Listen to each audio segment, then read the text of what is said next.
punya kekuatan kalau pendakwahnya sudah mengamalkan apa yang dia dakwahkan. Jadi berbicara tentang Islam itu mudah, tapi membuat orang bisa memahami Islam itu kita harus paham dulu. Membuat orang mau berbuat sesuai dengan tuntunan Islam, yang bicaranya harus berbuat dulu. Evaluasi bagi kita, khususnya bagi saya pribadi, apakah saya sudah mengamalkan apa yang dikatakan? Al-Quran menyatakan kabura maqtan indallah an taqulu ma la taf'alun. Amat besar kemurkaan di sisi Allah bagi yang tapi tidak diperbuatnya. Mungkin inilah yang harus kita evaluasi. Kita sering menyebut Islam, sering menyebut keterangan-keterangan Islam, tapi pertanyaannya apakah sudah dilakukan atau belum? Terus terang saya berbicara ini juga sampai nyot-nyot begitu hati saya, takut belum mengamalkan. Tapi ini kita-kita juga ya. Itulah sebabnya saya kalau mau ceramah yang ringan-ringan dan yang lucu. Sebab yang berat-berat susah, dan saya juga belum ngamalin gitu Mas ya. Bagaimana saya mau cerita yang hebat, ngamalkannya juga belum. Wah, atuh ama Ustadz bodoh. Baru tahu ya. Malah saya udah tahu dari dulu, saya teh bodoh ya. Lebih baik dianggap bodoh, tapi kita bisa bertanggung jawab terhadap apa yang kita katakan, daripada kita dianggap pintar, padahal kita hanya bersilat lidah. Ini bahaya. Makanya ibu tidak usah khawatir ya dengan ilmu yang terbatas tapi penuh amal, daripada ilmu banyak ilmu tidak punya amal.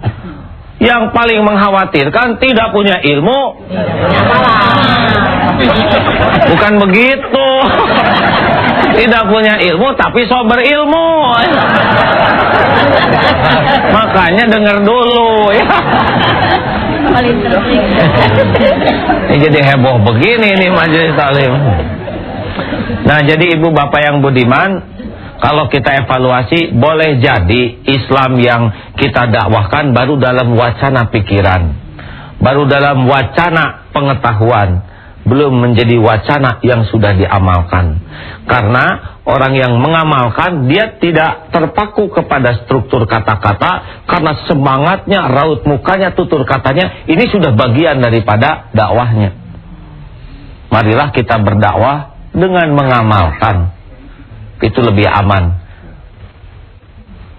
Para pemirsa yang budiman, mudah-mudahan kita bangsa Indonesia yang umat Islam terbesar di dunia ini benar-benar bisa memahami keindahan Islam ya, sehingga kalau kita ingin merubah tatanan dunia, kita harus rubah dulu citra umat Islam di Indonesia ya. Dan tidak bisa merubah Indonesia kecuali kita bisa merubah diri kita masing-masing. Kalau tidak kita, mudah-mudahan nanti anak kita yang akan berkiprah banyak bahwa Islam itu indah, rahmatan lil alamin. Allahumma sholli ala Muhammad wa ala alihi wa ashabihi ajma'in. Duhai Allah, wahai yang maha mendengar, ampuni jikalau kami menyia-nyiakan hidup kami selama ini. Ampuni jikalau limpahan nikmat yang Engkau beri untuk mengkhianatimu. Ampuni jikalau semua yang Kau titipkan ini tiada kami syukuri.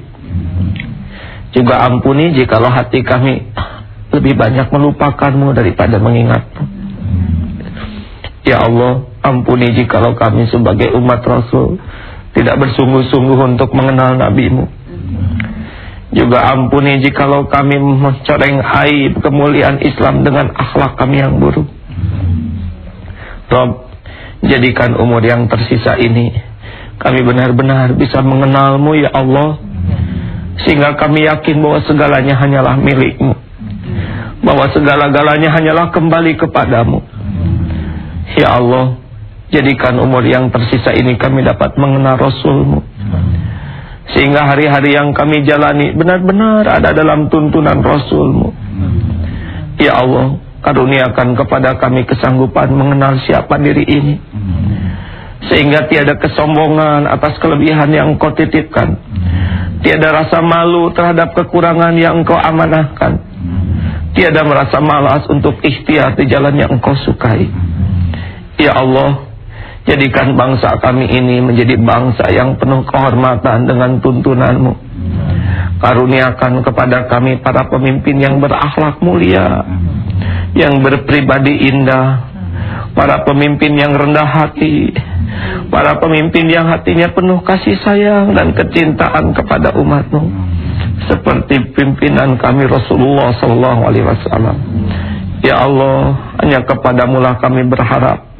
Angkat derajat bangsa kami ini dengan akhlak yang mulia, di bawah naungan Rasul-Mu ya Arhamar Rahimin. Rabbana atina fid dunya hasanah wa fil akhirati hasanah wa qina adzabannar. Walhamdulillahi rabbil alamin. Tidak boleh ada patah semangat dalam hidup ini.